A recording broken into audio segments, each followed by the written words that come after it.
Hello and welcome back to the channel. My name is Zach, and on this channel I mostly review science fiction and fantasy books, but once a week I do take the time to also review the other media in generally the sci-fi fantasy genre, but all sorts of movies, comics, whatever I've consumed this previous week.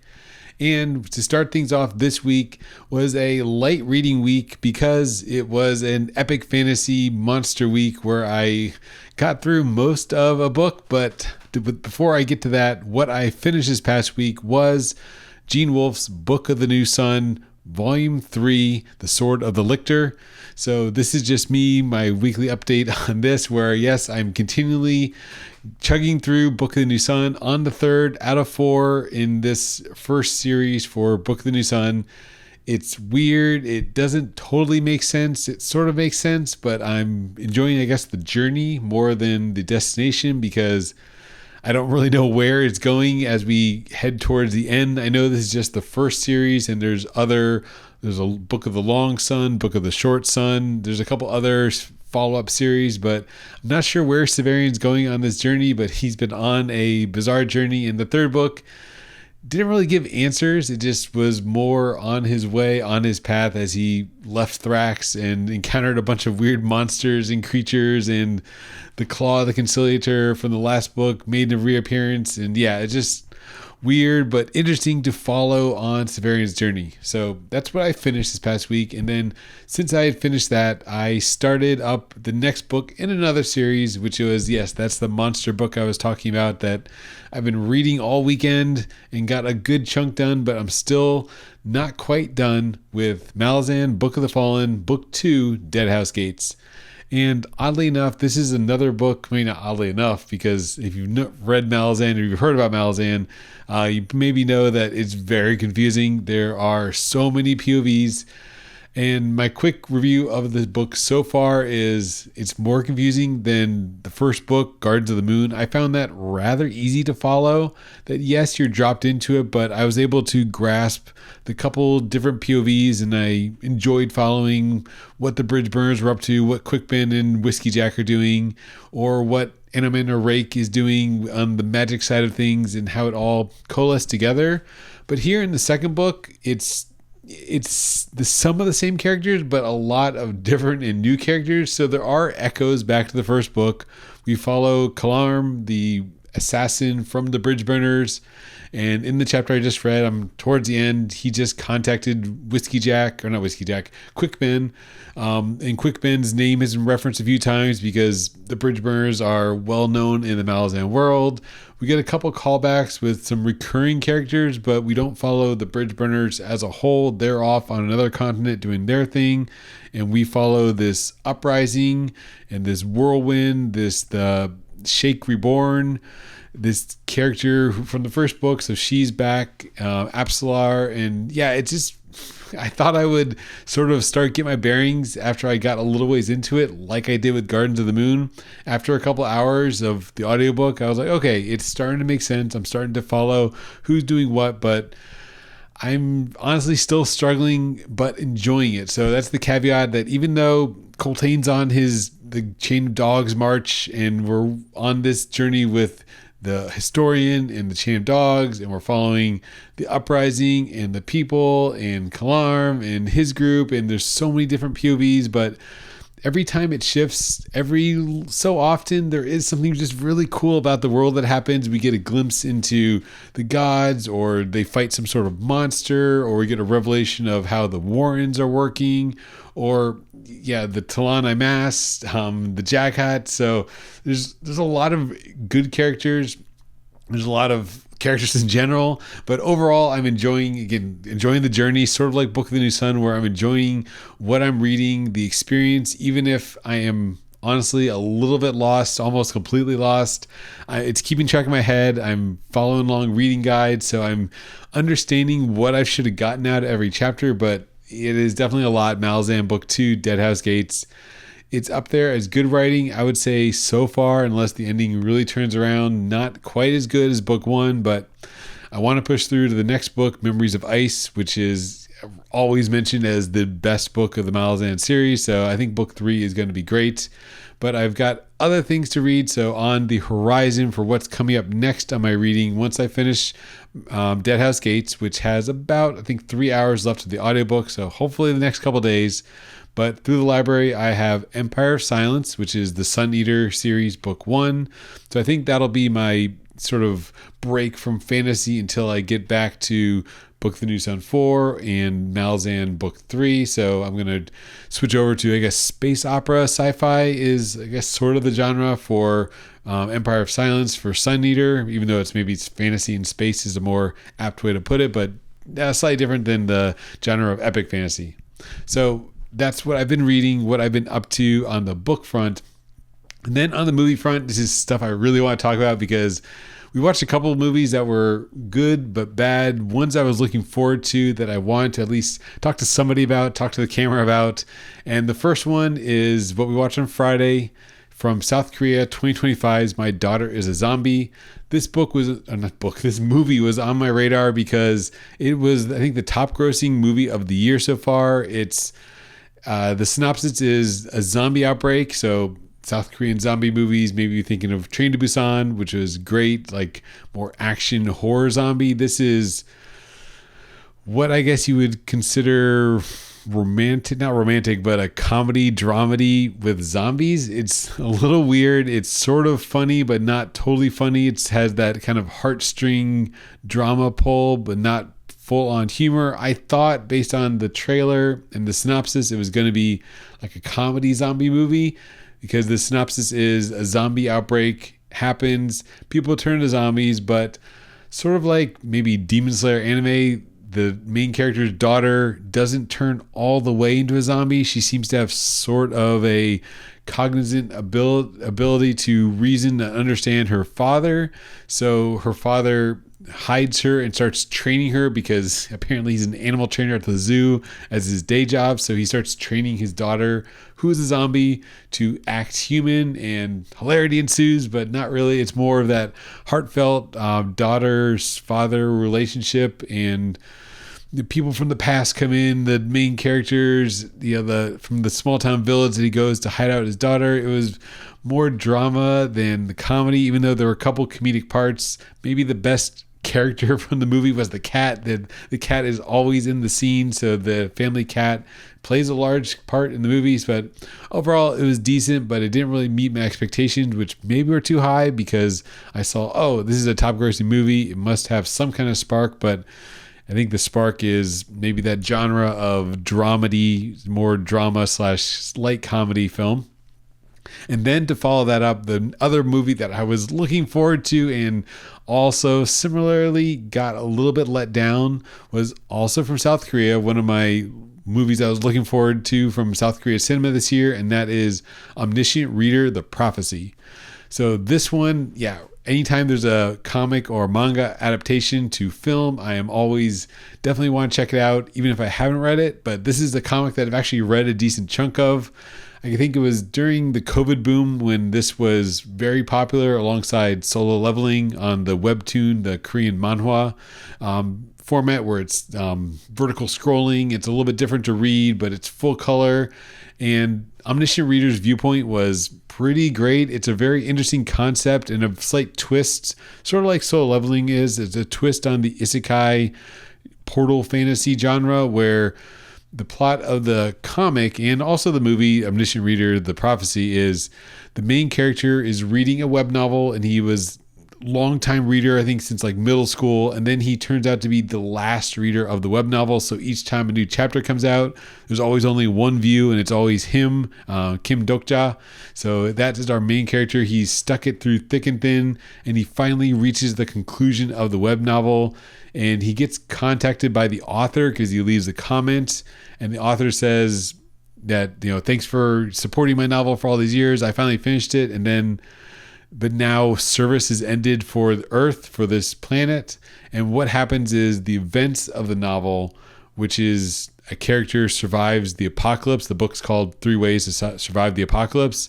Basically, the apocalypse comes to Earth, and our main character, Kim Dokja, is sitting on a train, and he realizes as he's reading his phone, talking to the author through email, that the events of the novel are taking place around him, and that the earth is plunging into the apocalypse and he's caught up in it. But his sort of ability, his reincarnation type ability, is that he's read the novel. He's the only one that's read it, and he knows what's going to happen. He knows the future basically because he's read the story, and it's him trying to change the future, change the story. Because also an interesting in the twist side is that the main character from the novel is not Kim Dok-ja, the main character from the movie. So there is this like overpowered hero character, and the group that goes on, the main character from the book novel that goes on to solve, to win the game and to save Earth.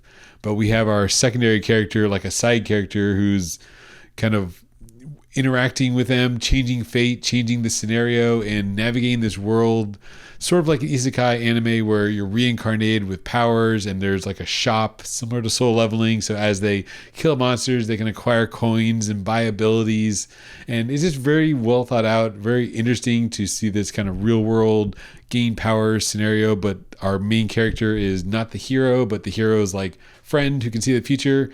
If that made total sense. It's a very complex story, and that's what, to tie this into the movie, that's what didn't work in the movie. It felt like they were going from scene to scene to all the big action scenes in the comic without building up the characters. So the movie is a very action oriented, big special effect budget, lots of flashy scenes, lots of, CGI characters and CGI monsters that are fighting, but we didn't get the depth of character building that made us cheer for the character or even understand the world.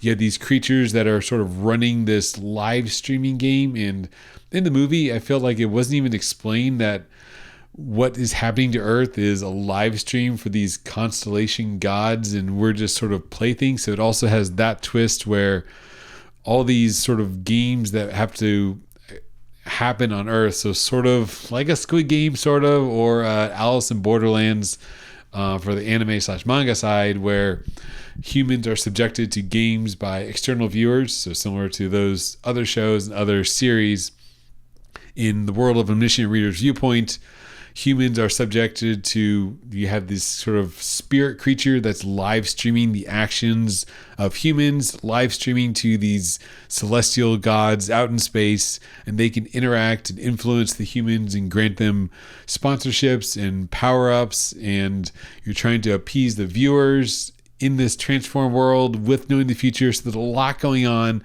It's almost too much for a movie, and that's maybe why it hadn't been adapted yet, even though it was been popular for a couple of years.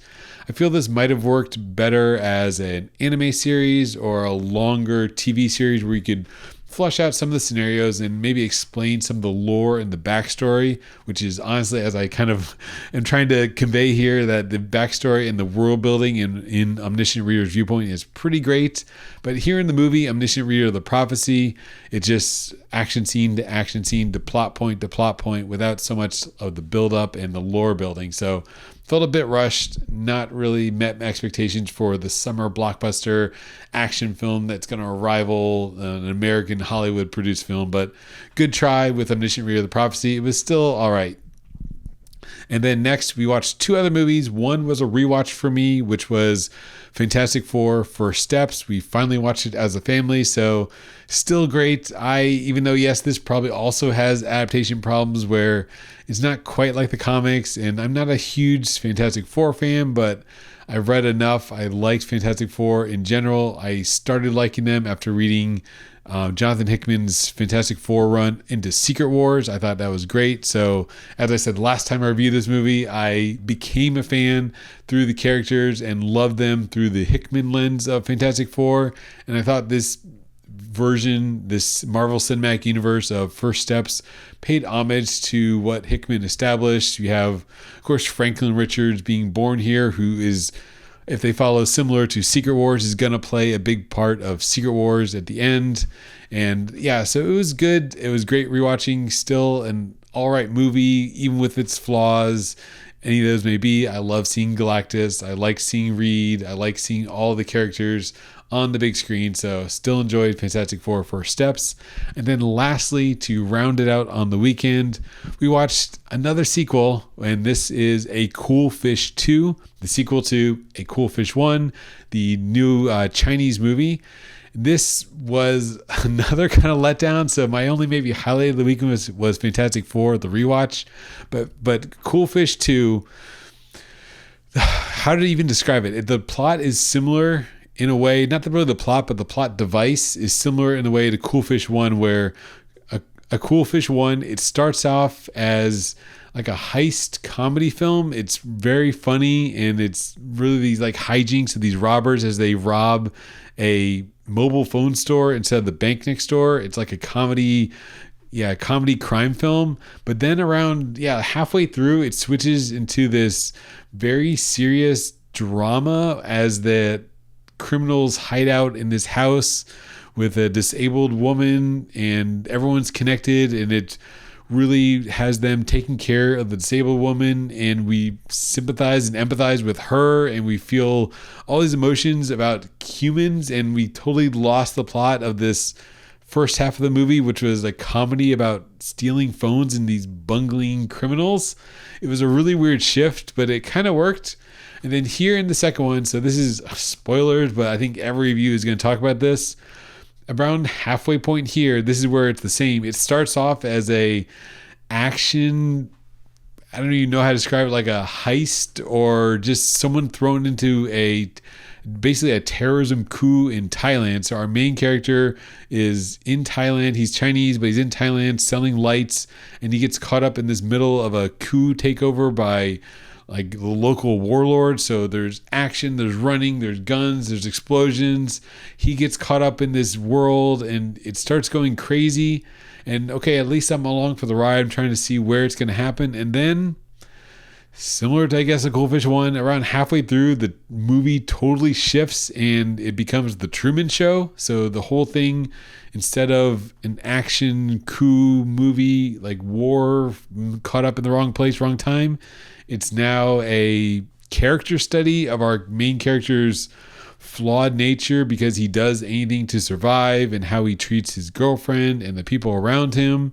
And all these character dynamics are dissected in the lens of the audience watching him, and then the producers manipulating the people around him to get these reactions. And I guess it becomes a study of human emotions and what is good, how would people go, and how, like, what's the measure of a man, I guess you could say. And at the end, does he make the decision to be a good person or give into the selfishness? So just a total switch of tone of the film, at least the focus, from being like an action movie to more character study drama.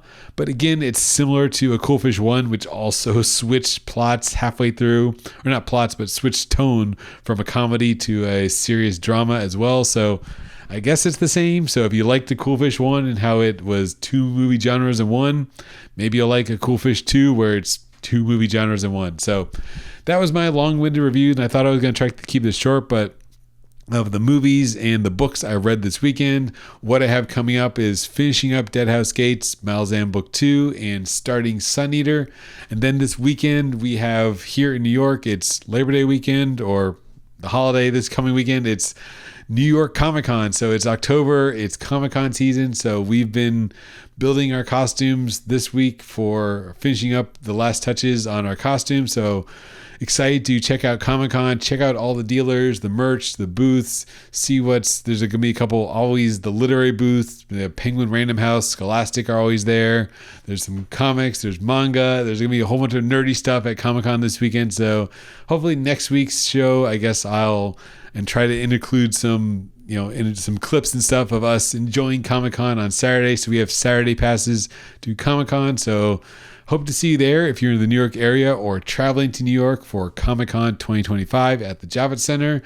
But that's what I am looking forward to, is building my costume the last couple days here, painting things, getting everything ready, and enjoying Comic-Con. So thanks for watching. Hope you're reading something great this week, and have a great week yourself.